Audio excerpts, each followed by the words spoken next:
Though I didn't know him, here's what I think. That he must have wanted to be in a place where the air was so pure and zephyrs free, the breezes so balmy and light, that I would not exchange my home on the range for all of the cities so bright. That would have been him. What did he think about? Perhaps many times. I really believe this, that there was many, many nights, often at night when the heavens were bright by the light of the glittering stars, that he stood there amazed and asked as he gazed if their glory exceeds that of ours. What I pray for Mr. K.D.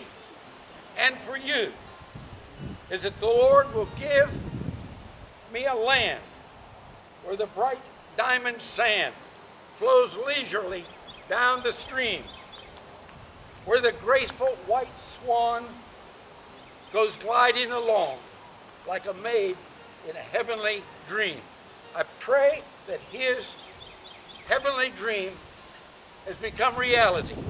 Your heavenly dream become to reality when you know salvation in Christ Jesus, in whose name we pray.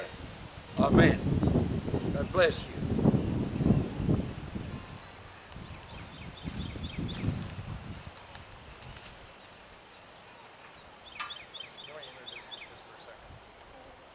This is my grandmother's favorite song that she said that, actually it was my mother. Let me take that back. One case, my mother said this song was always sang to her. It was one of his songs that he loves. It's called You Are My Sunshine.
You know, I'd really appreciate it if some of you would come up here and say something about my grandfather so we could have it for my own memory and those of my son. I got one boy. So he'd like to start. Max Merrick? That's good.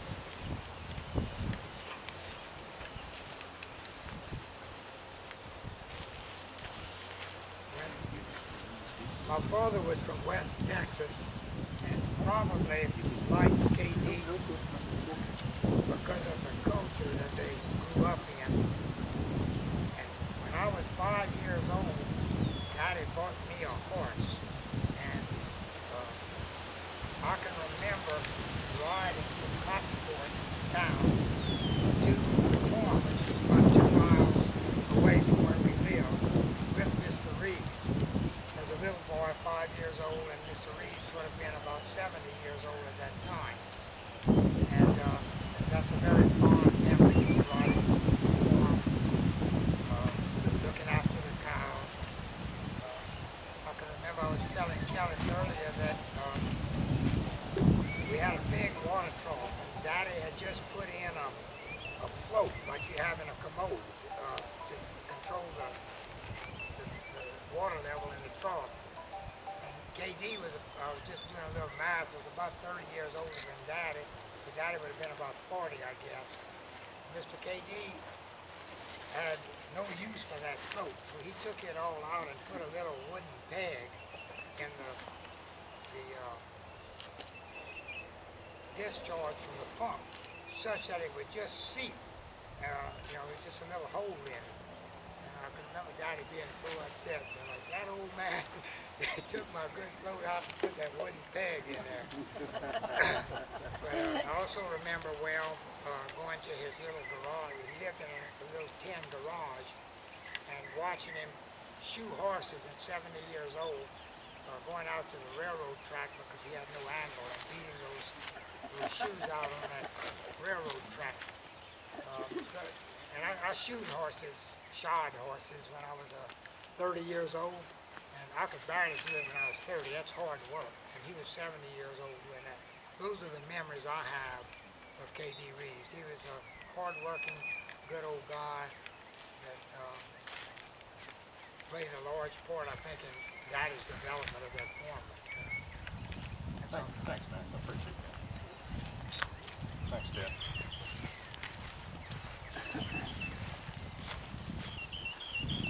Well, I was born in Shreveport and spent the early part of my life there, but my grandmother lived right next door to Mr. Reeves.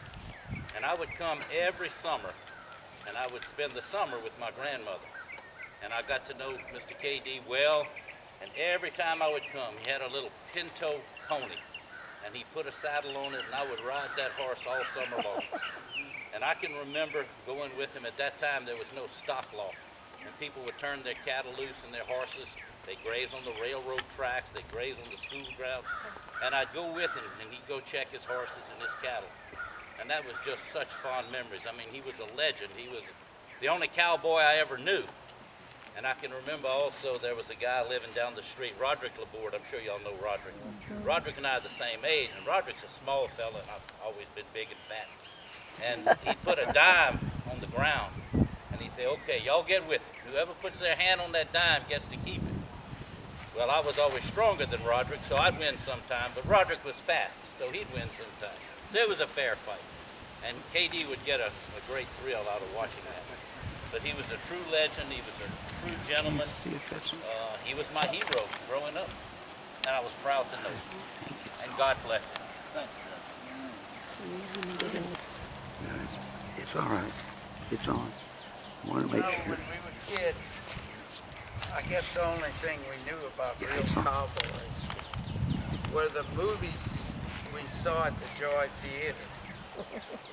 And one of the things that always struck me is, you know, us Cajuns, we'll take 20 words to say something that we could have said in maybe 5 or 10. Is Mr. Reeves, when you asked him a question, he was very brief.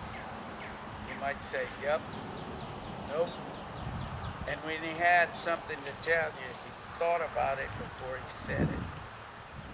And he could probably say something in 5 words that it took us 20 or 30 to say. And he embodied what we saw in those movies. You know, he was the real cowboy. I never heard him complain about anything. And I think about, he lived in what appeared to be an old garage with corrugated tin, and it didn't even have a front door. It had a barn door, you know, a big wide door that he would open slightly to go in. And as I recall, I don't remember it having a floor. He might have had a few wooden pallets where he had his bedding and stuff. I suspect he kept, I never saw any reading material. I'm not sure about this, but I suspect he kept the Bible next to his bed. And, you know, I guess we weren't really thoughtful. But I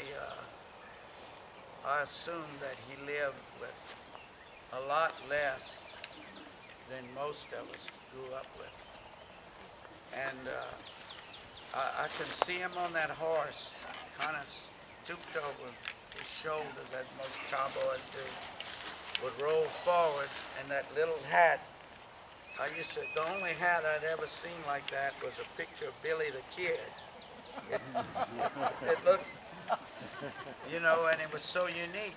And there were about 30 of us, kids who had horses. Most of the streets were gravel in Cottonport, the highways were gravel. And we, every Saturday, Merle was one of us who did Udi, Dano, Little Max. A lot of kids had horses, and our recreation on Saturdays was to go out and ride and build palmetto huts in the woods and play tricks on each other and try to see who you could get bucked off a horse. And when we had a problem or an illness with cattle or horses, I don't remember there being any veterinarians besides Tav Dupree, our ag teacher.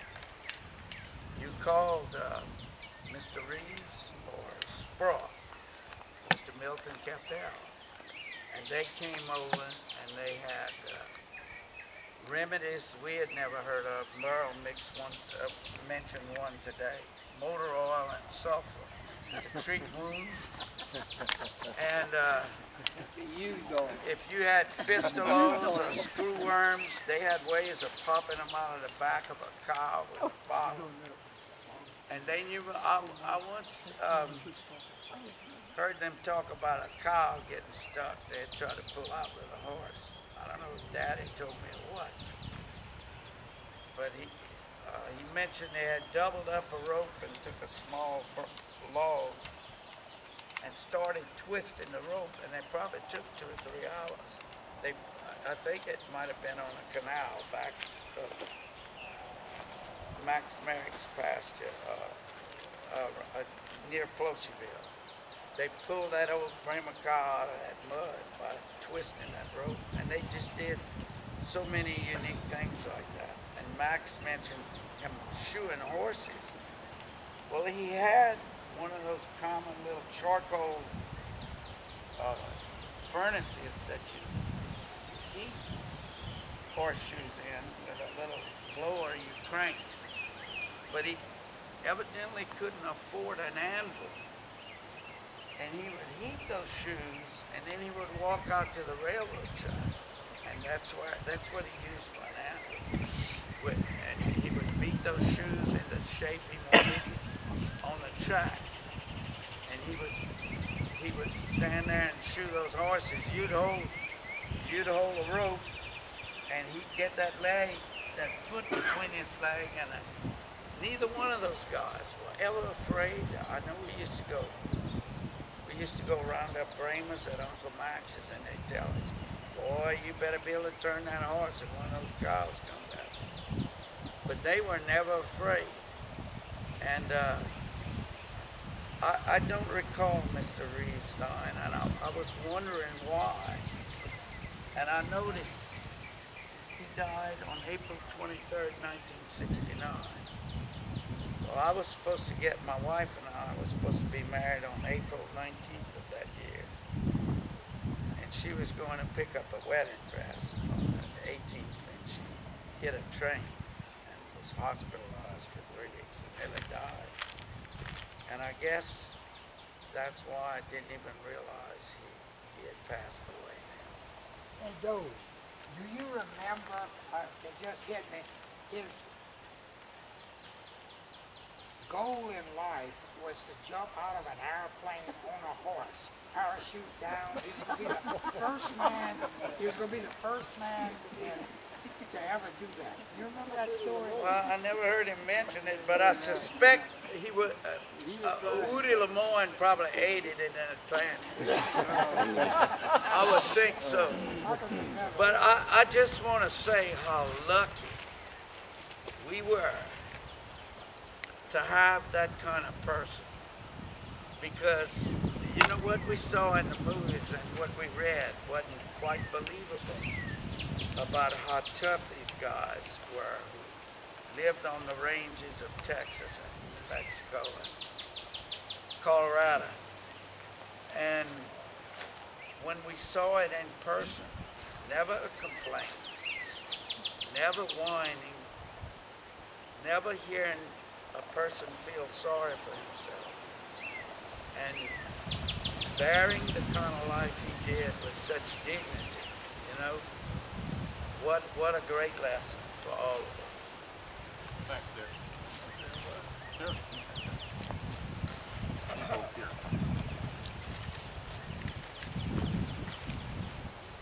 I think I'm probably about the oldest head here today. I'm one of the last ones standing around Evergreen. And I'll be 85 in a few days. And growing up, one of my favorite stories was the four cowboys. Earl Gullet, K.D. Reeves, Charlie Willis, and Sprawl Capel. Well, I knew Mr. Earl the best, and I knew Charlie Willis next to the best, and Mr. Reeves not too good, and Sprawl Capel not at all. Even though I knew all of the Evergreen Capels, that's where all of them came from, but I never knew Milton. But anyhow, one of Mr. Reeves' good friends was Mr. Gill, where Johnny Lemoyne lives now. Joel Gill. Well, the Munger family lived with the Gills because that was his Munger's father. So I spent an awful lot of time on Gill Hill, and Mr. Reeves would come by to visit Mr. Toad. And as somebody said, he was a man of few words. We all knew him more by reputation than by knowledge of his exploits in his life. And it's told that either he or Charlie Willis, either one could rope a goat with a rattan vine. And I'm pretty sure that's so. But there was a man that lived on the back of our place named Bill Deggins. Charlie Willis was a good friend of Bill Deggins, and he would ride his little roughy looking horse about this big through the woods. He lived on Highway 71, and ride it through the woods to the burn where Bill Deggins lived. And I'd meet with him there, and man, did I hear some stories. Bill Deggins knew my great-grandfather very well, and he was a character in his own right. He drank a lot of whiskey, he told, and he loved to play cards, and he had a horse named Cajun. Well, they played down in the burn with the Haleys and all the bunch that lived down in there. And at midnight, he'd get on his horse and take a nap. Well, the horse would bring him back to Evergreen, where we live today. And he had a little black boy that had to wait for him on the back steps. When he got there with Cajun, he had to get up and put the horse up. But anyhow, that's an aside. But anyhow, what I'm saying was, I used to also see Mr. Reeves down at George Terry's. He used to visit with him, which was just down the road from Johnny Lemoyne's house. So anyhow, I just wish I had known him better than I do. Because when I came back home after an exodus of 5 or 6 years, my papa worked me so hard, I didn't do much visiting. I worked in the field all day and the mill all night, most days. But anyhow, I just wish I'd have known him better. My contact with Cottonport in those later days was probably the Dixie Inn, where I spent more time than anywhere else. Anyhow, when I get this call a year or so ago from this gentleman in Colorado, wanting to know if I knew his grandfather, I said, well, yeah, I knew him. too well, but I knew him more by reputation. But anyhow, I regret now that we hadn't seen him before now. We just wish, all of us wish he'd have been around 25 years ago. And I know there are tales that way better than mine because I didn't know him near as well as some of y'all did. But it's a pleasure to be here, Kellus, and I'm glad to be a part of it, a small part. And hope you come back to Evergreen. Thank you. People, I feel there's friends here that I have for life. It may not be that long.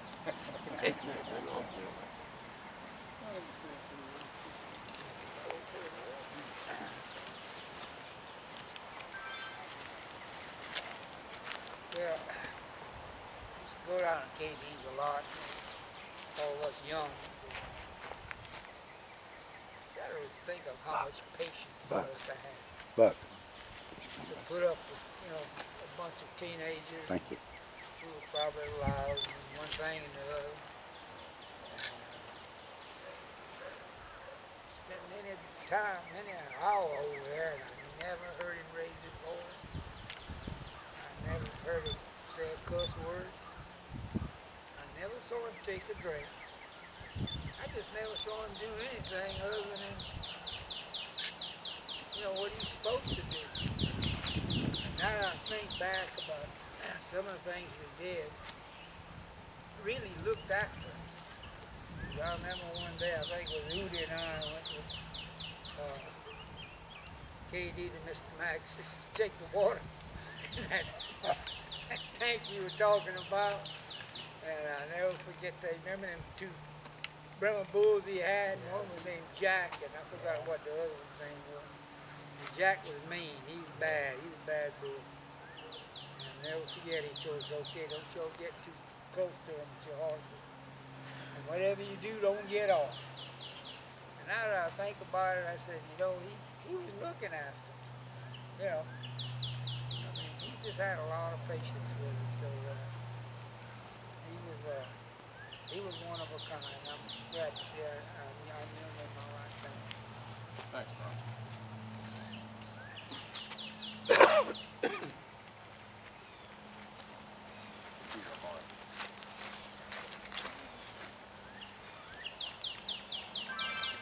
My earliest recollection of Mr. Reeves, I was probably, I don't know, 6 or 7 years old, 8 years old. You see him around town, he was always nice, tell you hello and what have you. And he rode a horse called Palomino, called Sunflower. As little kids, you know, they were crazy about horses. So one day, he had that horse tied on a vacant lot, with a pin in the ground with a long rope. And we asked him, he said, Reeves, you ride that horse? He said, son, he said, if y'all can catch him, y'all can ride him. All right. Tied on the rope, you know?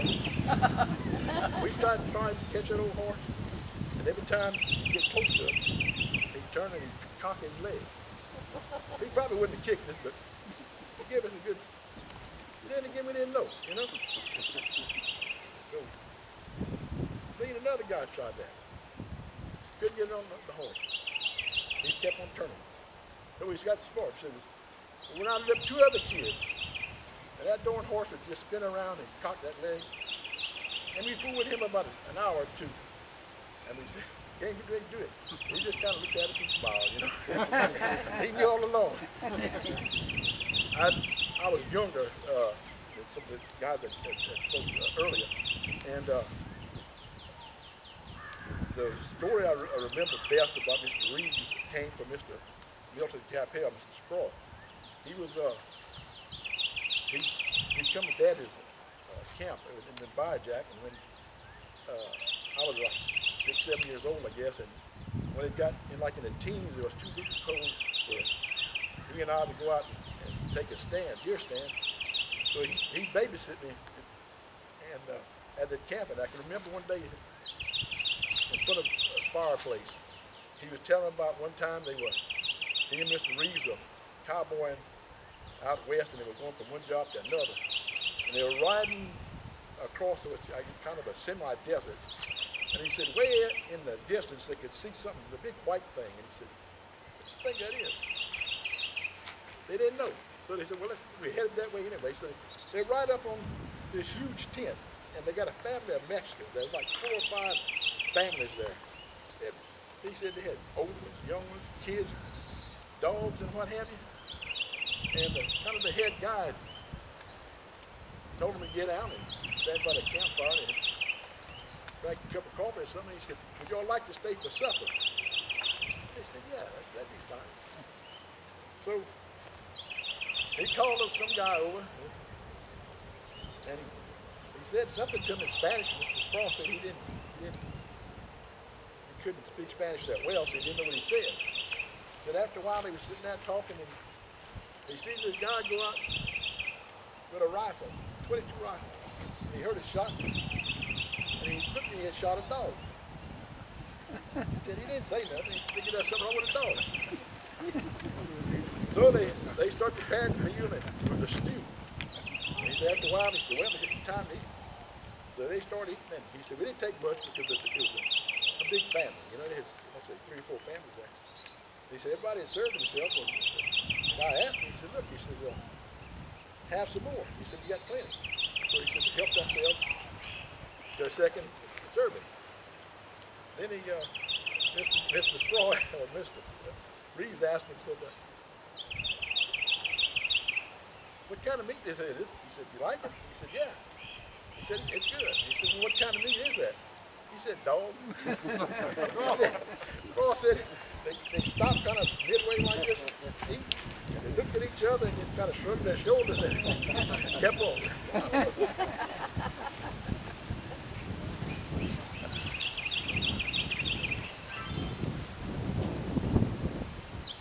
Well, I can say a few words here.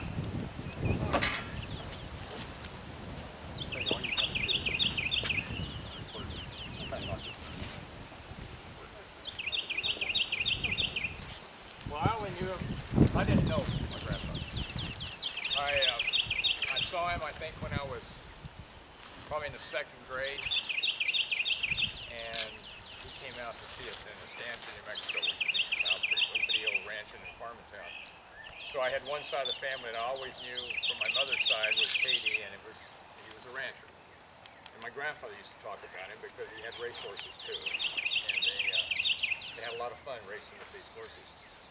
And then my other side of the family were all farmers. My dad had a cotton oil dealership, so he serviced all the ranchers and farmers. So then we went back to Cottonport with my mother and my dad, and I remember seeing that place where he lived. I remember walking in there and seeing just one refrigerator. He'd pull out his harmonica that he had in there. And I just couldn't imagine, given what I'd been told about him, that he was just living in that place. But anyway, I was only in 2nd grade, so I didn't know too much. The only thing I knew about my grandfather was what my mother would tell me or what his wife would tell me, which was Maud. And she would talk, she had all kinds of stories. She always talked about him with a great deal of admiration.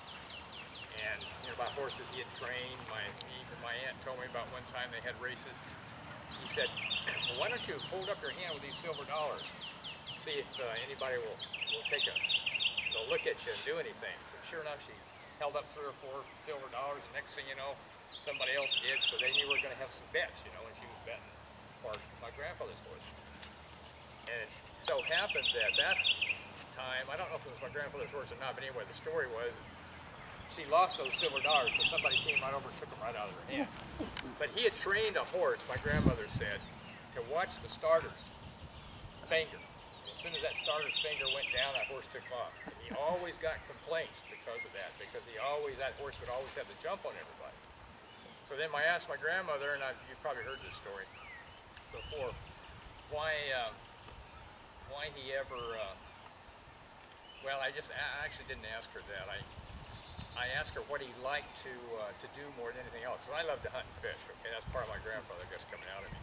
And she said what he liked to do more than anything else is take his cowboys out, run some wild horses back into a box canyon, which is what this picture's all about, and then they would rope them, and what he enjoyed more than anything is watching his cowboys ride those horses. But what I didn't understand, and I've explained this, I think, to some people here, is why he ever left New Mexico. Why would he leave 2 girls in high school with a wife and just come back to Cottonport? And and that always bothered me. One of my biggest regrets is not asking enough questions when I was younger. And not that they would have said anything, but I was taking care of a ranch near where my grandfather's was, south of Santa Fe. And this guy came by, and he never saw anybody out there. So I just rode around the fence and just made sure the horses were all taken, or the cattle was all taken care of. Anyway, I asked him that question. And he said, you know, he said, and my grandmother used to say that it was such a bad winter that whenever they would go to Lamy, New Mexico, which is probably about 30 miles away by sled in the wintertime to get feed or something for the cattle to keep hold them over, every time they'd have to throw a sack off to let somebody else have a ride back into their operation. He said my grandfather would say, well, there's another cow died or another calf died. So he lost everything that year. He lost 500 brood calves, I remember my grandmother told me, and all the cattle that they had. And so when I asked this fellow, I said, well, why would he leave? He said, let me tell you it this way. There's more than one rancher was found hanging in the barn that year, committed suicide. So you just don't understand what it was like in those days, you know, when you had everything in your whole life sewed up in your heart, which is your cattle. And they used to have people come over on the weekends, and they'd play and they'd dance, and just a lot of fun times in those days. So I came to realize that that was probably the only explanation I could ever give anybody. But nonetheless, my grandmother stayed, and she never divorced, and Katie never divorced. She stayed, raised the kids, sewed, became a telephone operator, retired from the telephone company. She passed away at 84. But other than that, I just have no recollection of my grandfather, other than what I can thankful for is your people coming and just telling me the things that you knew about him and how good a person he was. And it just amazes me that he could come from an my grandmother said they made $20,000 and they had to go to Santa Fe to get an attorney to do their taxes. And that was a lot of money in the late 20s. And then suddenly he's back living in a warehouse.